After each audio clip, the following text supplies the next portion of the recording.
el próximo viernes es el Día del Niño.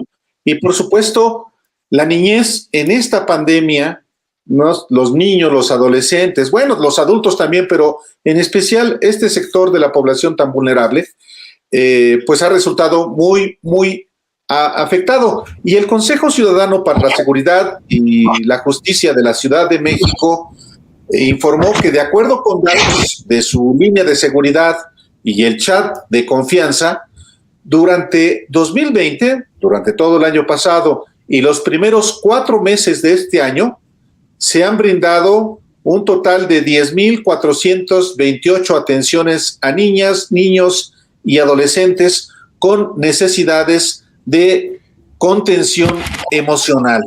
Y justamente por eso hemos invitado también a Salvador Guerrero Chiprés, nuestro colega, ahora metido en otros asuntos más relevantes, creo, que el periodismo, precisamente para que nos informe de este asunto. Salvador, que es consejero presidente del Consejo Ciudadano para la Seguridad y Justicia de la Ciudad de México. Salvador, como siempre, es un gusto tenerte aquí en Los Periodistas. Bienvenido. Pues el gusto es mío, de veras que me encanta escucharlos. Creo que si pudiéramos analizar lo que ha ocurrido con los niños de 3 o 4 generaciones, algunos de ellos más listillos que otros, encontraríamos que todos los niños que les ha ido muy bien en la época de los 90s, 2000 y 2010, prácticamente forman parte de los mismos grupos, en ciertas editoriales, en ciertos proyectos, en ciertas iniciativas, en ciertas reuniones, y prácticamente no vamos a encontrar más de 15 nombres. Yo creo que eso, que ustedes son periodistas en activo, profesionales de investigación, fácilmente pueden llegar a la conclusión que había unos niños muy bien portados que luego les dieron muchos premios en el curso de los siguientes 30 años y que nacieron entre los 60s y los 70s, particularmente bien les fue en esos regímenes posteriores a los que estás hablando. Pero yo quiero hablar de los otros niños que ahora lo son. No, espérame. No, a ver. No, ya nos picaste la cresta. Digo, ya nos picaste la cresta y acá el niño risueño le rasca la barriga. Híjole, no nos quieras cambiar el tema. No, digo, tomando la idea, para abundar en la idea, simplemente Salvador Guerrero Chiprés, colega periodista, que ahora está en actividades públicas, pues efectivamente, si agarras y ves la cantidad de premios que se han repartido y las posiciones que tienen unos y otros en los momentos, pues te das cuenta que hay una, lo iba a decir muy feo, pero lo voy a hacer, simplemente es la maravillosa puerta giratoria. O sea, un día te estás en la oportunidad de dar premios, otros días te los das, y luego se administran todos los espacios públicos y se administra también, que creo que es lo más importante de todo, no solamente se administran los premios, las becas, también se administra el discurso público, que es la mejor herramienta de control. Pero, yo creo que, fíjate, hay una fibra muy interesante, porque la construcción del espacio público parte de la construcción de una narrativa que supone deslindarse o identificarse con procesos que alternativamente van constituyendo espacios de poder. Más concretamente, yo creo que si analizamos literalmente quiénes ocupan los cargos en las comisiones federales de transparencia, en las comisiones electorales federales, en los espacios que entonces eran llamados neutrales o integrantes del poder del Estado, pero no del poder ejecutivo. Todas esas instancias que se generaron a partir, sí, de 1987, que es un año crucial, es el movimiento estudiantil, digamos que aquí somos coetáneos los que estamos platicando, todos esos espacios, a los niños que se portaron bien, les fue especialmente bien. Los que firmaron ciertas cosas, los que dejaron de manifestarse de cierta manera, y a otros niños, pues hubo muchos años y muchas cosas que tuvieron que pasar para que comenzáramos a tener alguna oportunidad, pero unos niños que se deslindaron a tiempo del postre que no les parecía que debían consumir, pues les fue muy bien. Insisto, no son más de 15 nombres y saltaban de lo electoral a transparencia o saltaban de un tema a otro. Yo soy egresado de Ciencias Políticas. Pues claro. Yo fui consejero técnico, alumno en Ciencias Políticas, y pues ahí había muchos profesores muy interesantes. Uno de ellos era José Goldenberg. Era profesor, consejero técnico de Sociología. Había dirigentes muy interesantes. Uno de ellos, pues Carlos Simas, por ejemplo, ¿no? Que después en el 87 es protagonista de ese muy interesante proceso. Una persona muy brillante, carismático sin duda. Y yo le tengo todo mi aprecio a Carlos Simas, por ejemplo. Y no lo niego y lo digo clara y abiertamente. Entonces, yo creo que sí hubo una separación también. El hermano de Rubén Álvarez era Germán Álvarez, era consejero universitario, y era propuesto por lo que después se convertiría en una corriente que era visto por otros segmentos de izquierda como pues más oficialista. Recordarán que pasaron del Partido Comunista Mexicano al Socialista Unificado de México, y recuerdo que uno de mis compañeros era precisamente el hermano de Rubén Álvarez, Germán Álvarez Mendiola, y ellos jugaban con un partido que en ese momento era la izquierda predominante de lo que sería después, pues donde estaba Pablo Gómez y otros personajes. Entonces sí hay, eso es muy interesante también porque es desde el lado de la izquierda, en sus diferentes identificaciones, de donde surge la construcción del régimen siguiente y del régimen de la transición. Inclusive el propio Goldenberg deja de escribir acerca de la izquierda en un momento específico de la historia.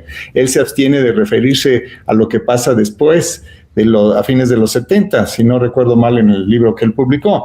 Entonces es muy interesante porque todos esos personajes, insisto, no son más de 15 nombres que pasan de un lado a otro y que tienen una relación muy estrecha entre ellos a través de revistas, a través de proyectos educativos, de conferencias, de publicaciones, y ciertamente pues sí se sienten lastimados por el cambio de régimen que ya no les permite la misma interlocución y los mismos ingresos. Yo creo que eso es muy demostrable, y también pues desaparece el predominio de los padrinos. Pues ya tenemos suficiente edad para compartir y decir que muchas veces pues tuvimos conversaciones de personajes del primer nivel y estaban llamando a estos personajes por teléfono para pedir una comida, un desayuno, porque tenían un magnífico plan para ser comisionados federales electorales o comisionados de transparencia.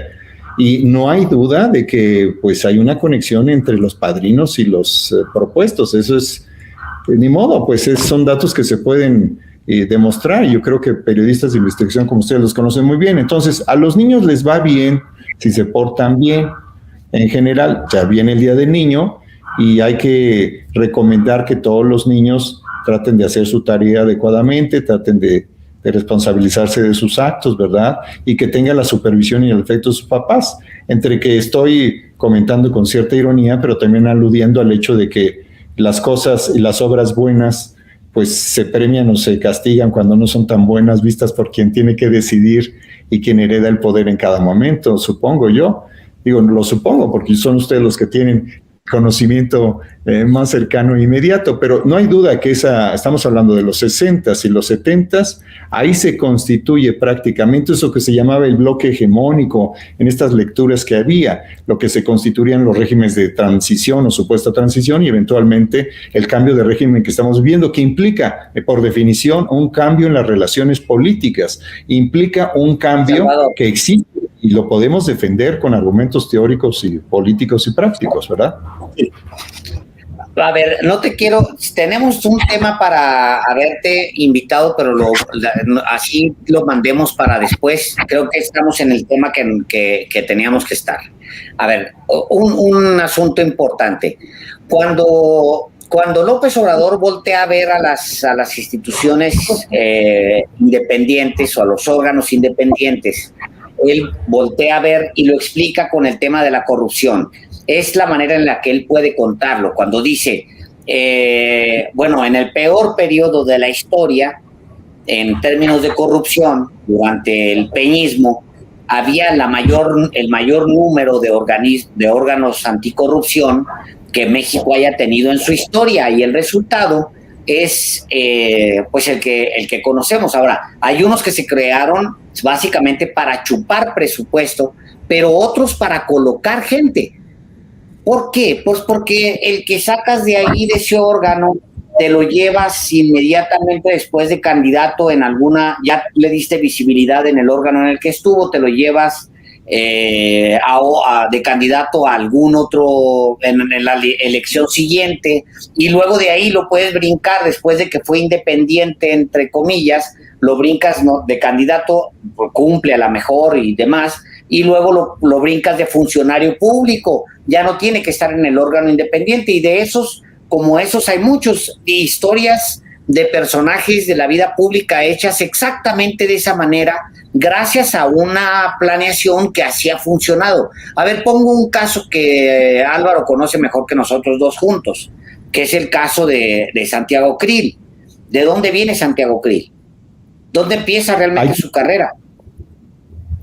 Ahí ciertamente recordaremos que hay foros muy importantes de los 80s y los 90s, que son foros democráticos, que son foros donde hay intelectuales, donde hay algunos periodistas, donde hay dirigentes sindicales, donde hay durante 2 décadas la generación de un debate que es alternativo a la ausencia de voces públicas, a la ausencia de diversidad que se estaba registrando, sobre todo después del fraude electoral de 1988, que aquí ha sido multimensionado. Entonces sí hay una época muy importante de lucha por una apertura, y también es el momento en que el propio recientemente electo presidente, entonces Carlos Salinas de Gortari, manifiesta en aquella noche de la victoria: se abre una etapa de verdadera competencia democrática, más o menos así parafraseó entonces, así le indicó su equipo de comunicación, que era uno de los mejores equipos de comunicación que haya tenido el PRI en algún momento, en ese momento, en 1988, en la noche de la elección,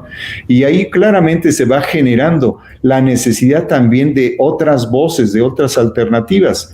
Y nada carente de inteligencia, el propio expresidente Carlos Salinas en su momento incorpora muchísimas voces de las izquierdas que luego le serán útiles en la negociación con lo que ocurría en 1994, y mientras le permiten comenzar a abrir otros espacios, y algunos que interpretan la voz en ese momento del presidente electo, y en los años posteriores pues abren foros, abren reuniones donde hay las dos cosas: una necesidad de hablar con el régimen, de hablar con una voz distinta, y también de ir generando espacios para otra generación, para cuadros que en ese momento son muy jóvenes, que ahora y en el pasado, en los últimos 18, 20 años, pues han estado en el centro de la referencia de lo nacional. Entonces es muy interesante esta época de la historia, y qué bueno que ustedes tienen esa experiencia, porque permiten una narrativa que le da continuidad y sentido a lo que está ocurriendo, y no simplemente se presenta como pues una exacerbación, comillas, populista, que me parece un poco pobre de análisis, pero que existe por ahí en algunas voces.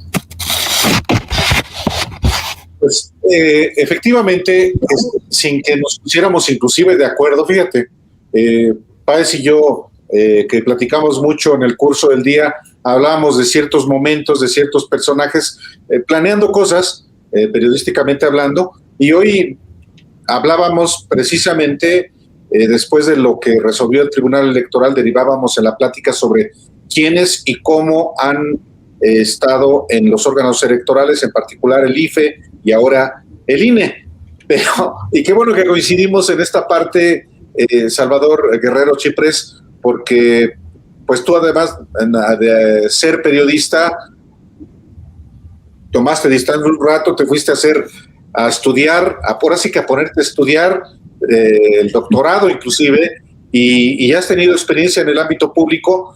Tú tienes una mirada sobre lo que está pasando ahora a partir de la mirada que tú tuviste también como estudiante, particularmente en esa Facultad de Ciencias Políticas, cuando se generaron pues cuadros que en efecto han estado en el INAI, en el IFAI, en el INE, en el IFE, en otras instituciones, y que algunos están por la militancia política, otros no, otras simulada, pero bueno, quizá habrá oportunidad en otro momento de platicar sobre eso, Salvador, porque lo que te convocó a este día fue este informe, esta atención que se le está dando a los niños que han padecido lamentablemente una situación muy compleja, tanto que tienen un año de no ver a sus compañeritos y de no asistir a las aulas. Fíjate que sí hay algo histórico también en estos niños. Es una situación extraordinaria donde diversas incertidumbres se reunieron. Una que fue la pandemia, una asociada a ella, que es el tema de la reactivación económica necesaria después del desplome de la actividad económica, que involucra a la situación de sus papás, de sus mamás, y que supone un estrés extraordinario sobre ellos. Estamos hablando de pequeñitos, de personas que tienen entre, pues, desde que uno puede hablar, desde los 2, 3 años a los 17 años, y que ya no pueden o no pudieron, ya estamos saliendo de esa situación de confinamiento más estricto que se registraba, que no pudieron pues tener sus clases presenciales, que no pudieron tener la oportunidad de jugar, que no pudieron tener la relación con la maestra, con el maestro, que es muy importante en la estructuración de la identidad en ese momento de la vida.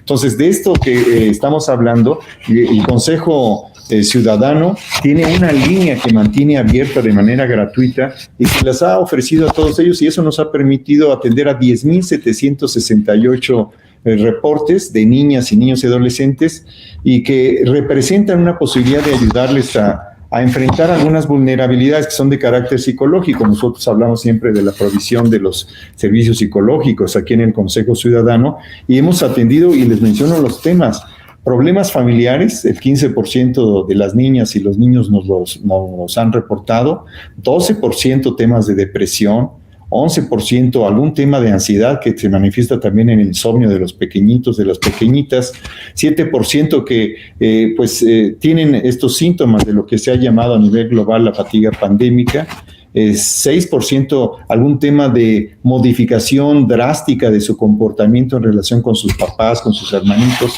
y todo eso es importante porque sí hay la capacidad, tanto en la parte del Consejo, nosotros en la canalización que tenemos con el DIF local, con el DIF nacional, de presentar una alternativa de atención, y nos estamos concentrando mucho en los sectores más vulnerables por razones obvias, porque sí creemos que debe haber esa atención. Qué bueno que hay una apertura de parte del gobierno local y federal para esta atención, y también gracias a TikTok, a Netflix, a Facebook, que nos han incluido en su caja de herramientas y nos han permitido pues recibir una multiplicación de los reportes donde había oportunidad de ayudar. Eso implicó que durante mayo y junio del año pasado pues vimos triplicados los reportes de las niñas y los niños, y ocurrió también a fin del año pasado y en los 2 primeros meses de este año, que aumentó en alguno de estos meses que acabo de mencionar hasta en 5 o 6 veces el número de reportes que recibimos de los niños. Así que acercándose el Día del Niño, hay que hablar de que existen problemas, sí, pero que existen capacidades, que existe una pluralidad de familias que está atenta, que en lo general las familias mexicanas están en una relación muy estrecha con sus hijos, con sus hijas, y que hay que asegurar que aquellos que son más vulnerables, pues que tengan atención. Así que es muy agradecible este espacio. Les recordamos que estamos en el 55 55 33 55 33, que es el mismo número con que se accede al chat de confianza, que es un WhatsApp, que nos ha permitido también estar en comunicación con esta generación que prefiere comunicarse por chats que por el propio teléfono celular, y así hemos podido atender estos asuntos. Así que muchísimas gracias por permitirnos decir esto, porque hay una nueva generación, ya no son aquellos niños que después serían estudiantes y estarían en facultad, y estos son estos niños que van a generar pues un nuevo bloque histórico también, ¿verdad? Van a mejorar el país, y necesita nuestro acompañamiento, nuestra guía, y el espacio que se abre en espacio con niños traviesos como ustedes, ¿verdad? Que son tan importantes para representar la diversidad de voces. No, ese es Álvaro. No. Si hablas de traviesos, ni voltees para acá, ¿eh? Acá ya sabes quién es el travieso. Yo ni me metí en asuntos políticos nunca, pero por ejemplo, muy claro, esos muchachos traviesos que hoy están en el INE, en el INAI, apoyando candidaturas del PRIAN, pues yo los veía de lejos. Yo tenía que trabajar para ganarme la vida. Así es. A esos alguien los mantenía, ¿no? Fíjate que en la facultad había eso, se decía que había unos niños que militaban en ciertas organizaciones y eran más juniors, y otros niños que trabajaban, o incluso ya tenían familia y estaban en el turno de la tarde, digamos, en vez del de la mañana. Entonces, y había otros niños que a lo mejor no tenían las mejores calificaciones, pero estaban muy relacionados con el movimiento social y político del país. Uno de ellos, muy importante, ya sabemos quién es, ¿verdad? Ah, un tal López Obrador. Bueno, pues ahí está bien informado. Salvador Guerrero Chiprés, Ahora, a ver. siempre es un gusto tenerte ya aquí tenemos- en Los Periodistas. No, el gusto es mío. No saben es un placer escucharlos, ¿eh? Yo prácticamente ya me voy a quedar callado, los voy a escuchar nada más.